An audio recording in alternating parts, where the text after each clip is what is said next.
Alright. Welcome to this video. And let me start out by apologizing for my voice. It's been a rough couple of days. I suffer from acid reflux and it's been a little bit grumpy the last couple of days. Anyways, I don't want to cheat you for a base walkthrough, which is something I've seen more and more people do.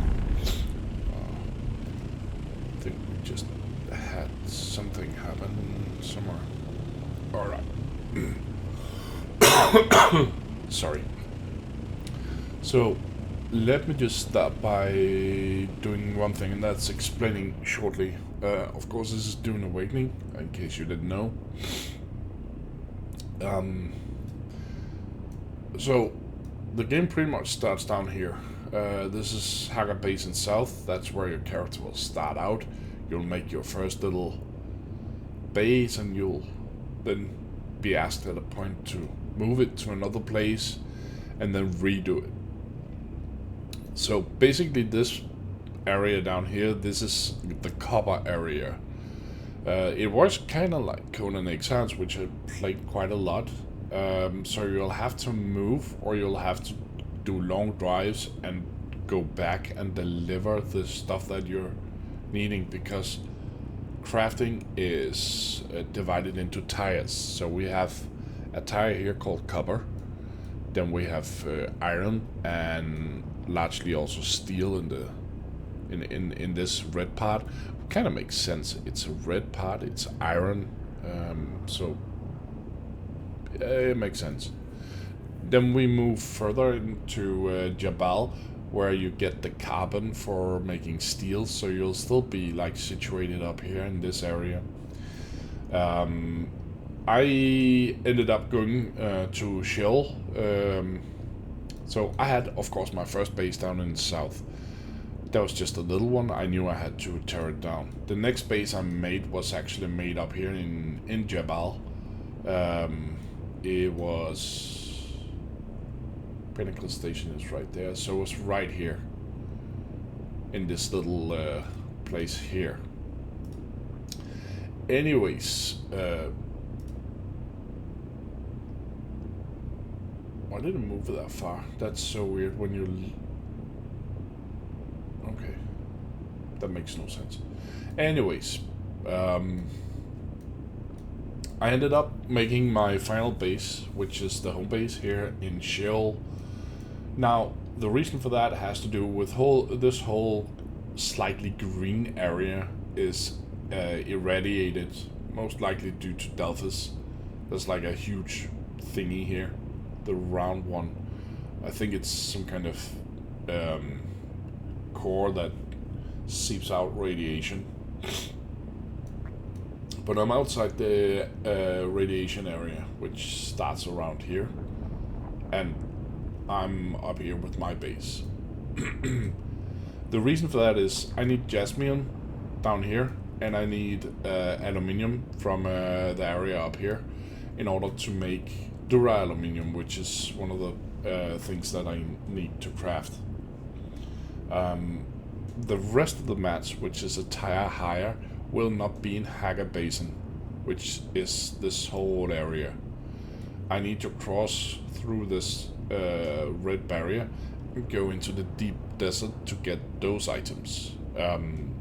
So this is end of the line for Hagar Basin, and then we're going to the deep desert. Now the deep desert is a slightly, well, not slightly, it's a lot different. First of all, you have PvP areas where people are like aggressive as... I have absolutely no word for it.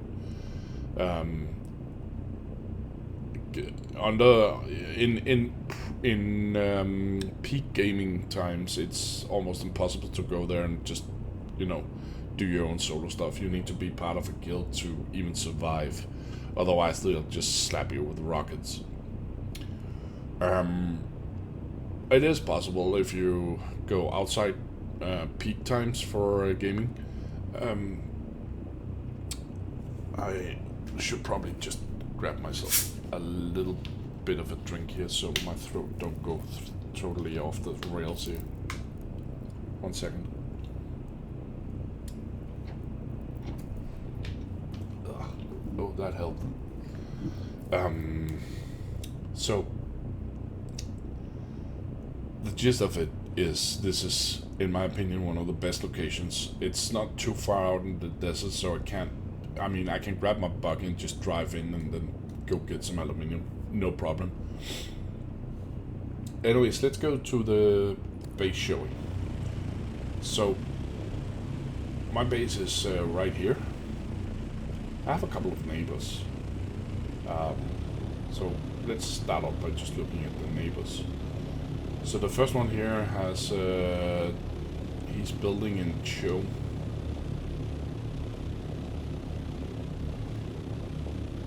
It is kind of an interesting choice here, because he's built 3 levels up in foundation stone, which is completely solid.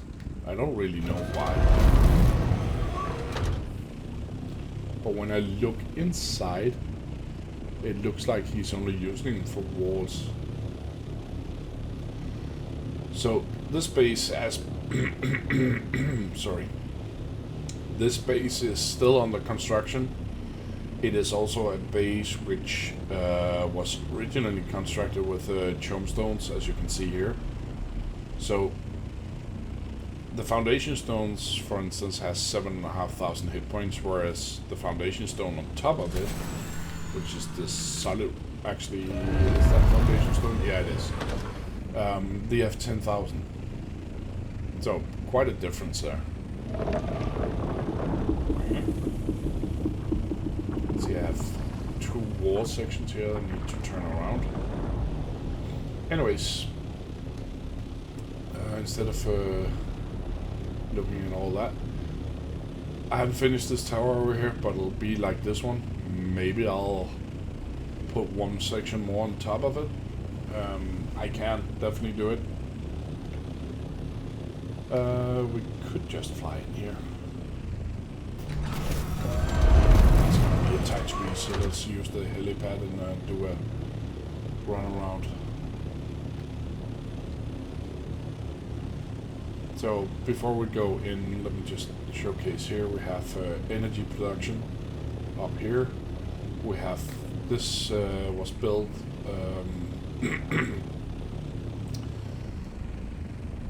It was built for offloading, unloading. I haven't really gotten into that part of the game yet, so I don't have a sandcrawler yet. It's gonna be a grind, and I'll probably lose it, so because of the PvP. Anyways, this is my landing pad for my assault helicopter and my scout. Over there is the door out to the other landing pad, and up here I have a secret little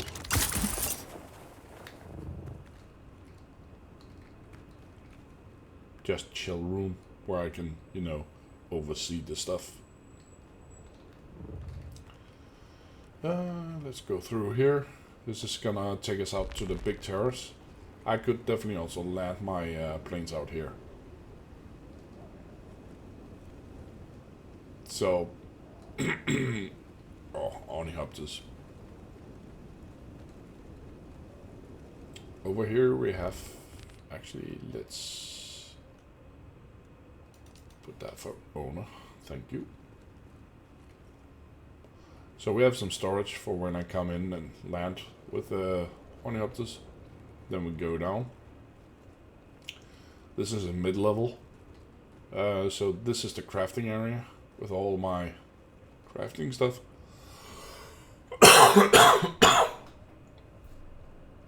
Go through this door, end up in the back garage with access to the basement. We can just run through the basement. That'll lead us back into the crafting area, but it'll also come to this opening where I've purposely left this open because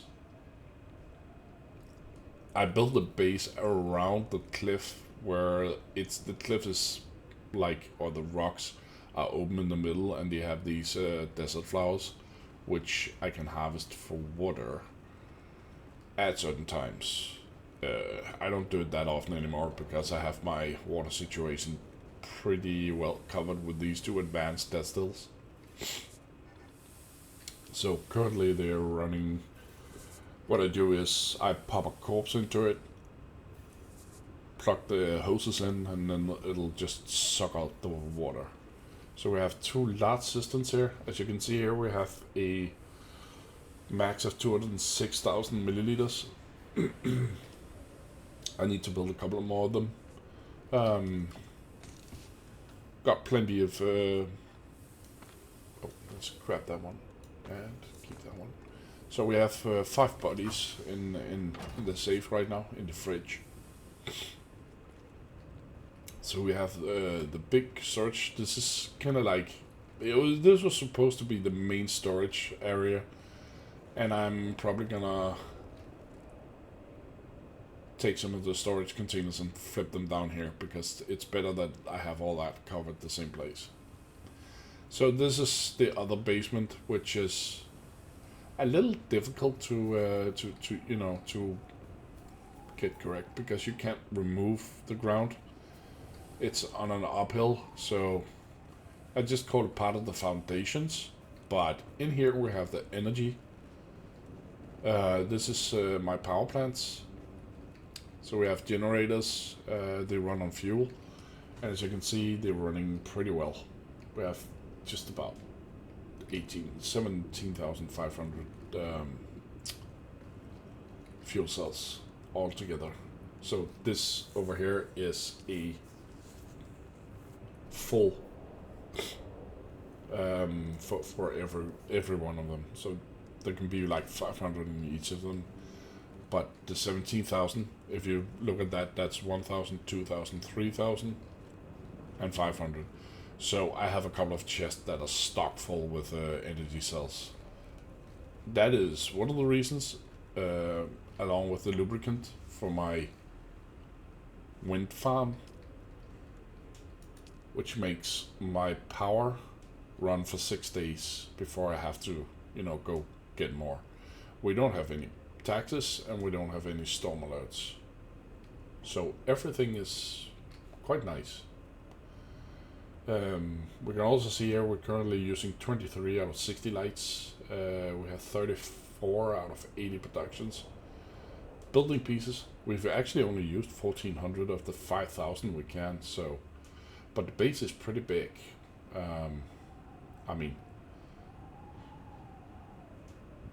It is big. 17,366 square meters. That's insane. Oops, need to. I always forget to swap these for the owner.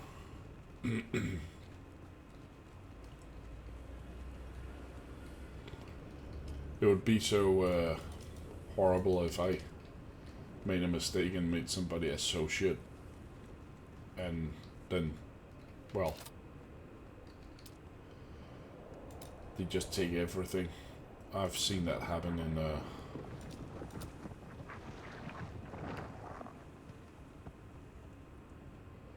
World of Warcraft so many times.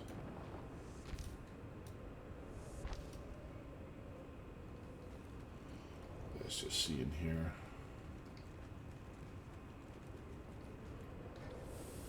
Yeah, that needs to be a wedge.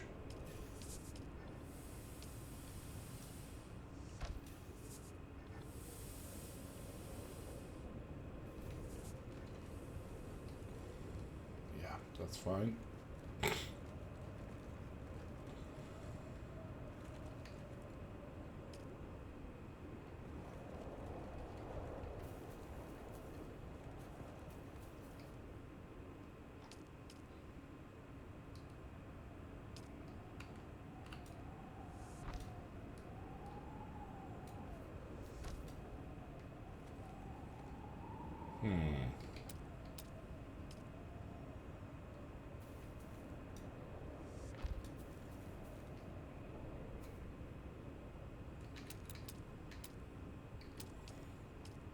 I'm really I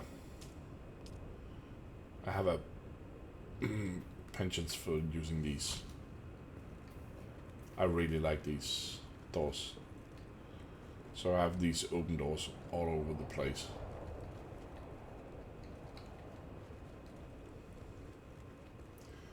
I actually have one other thing to show, and that would be up here. So we have my office over here. I still need to make a real bedroom. It'll come.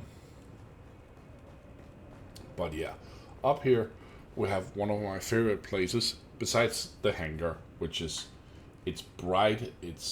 I mean, I really love it. But we have over here, of course, the stairs down, which this area seems incomplete to me. So it's work in progress for many of the things. But so far, I really do like this base. But the tunnel, as I call it, I don't know why, but this really strikes me as a nice place. I don't know why. It's so weird.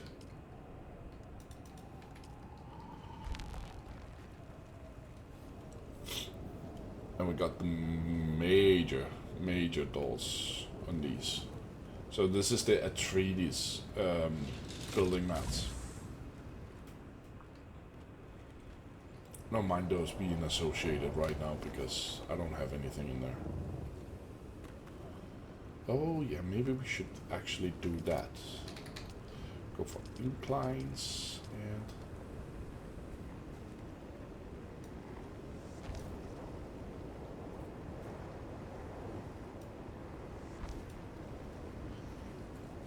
yeah, I think that one was wrong.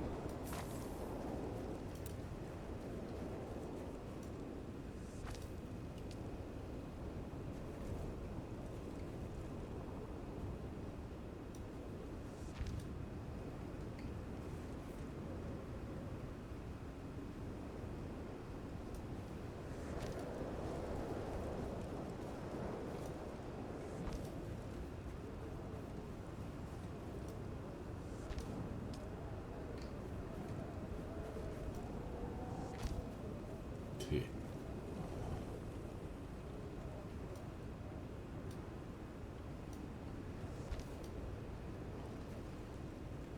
So it's only when you make it that it does that. It's funny because they don't actually look like they're like completely aligned. Considering it's a computer game, I would actually have thought that, you know, that would happen. But to me, it lends to the realism, in my opinion. And I'm calling it realism, even though this is a computer game about, space. So this was where the problem was.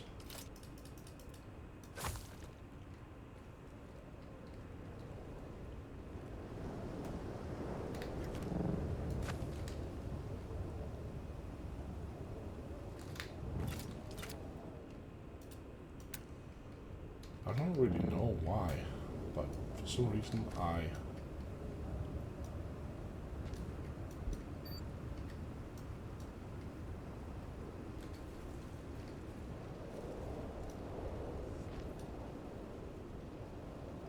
accidentally swapped them when I made them.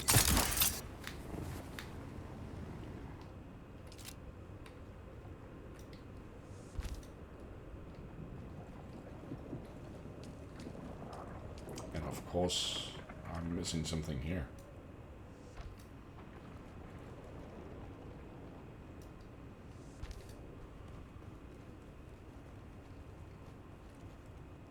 Alright, there we go. That was a given. Maybe we should just put in some lighting too.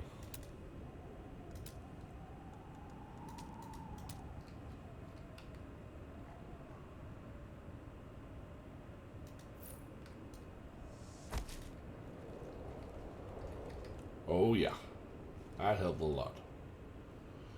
Okay, So that was a little base tour. You even got some, a little bit of building there too. That wasn't supposed to happen, but once in the groove, in the groove, in the groove, then you just have to do it. Anyways, Dune Awakening, super nice game. Survival, I like it. I like it a lot. Already spent like half a gazillion hours in it. It's been out for a month, so. Anyways, enjoy the holidays. Enjoy the summer. Try not to get sick like me. Yay.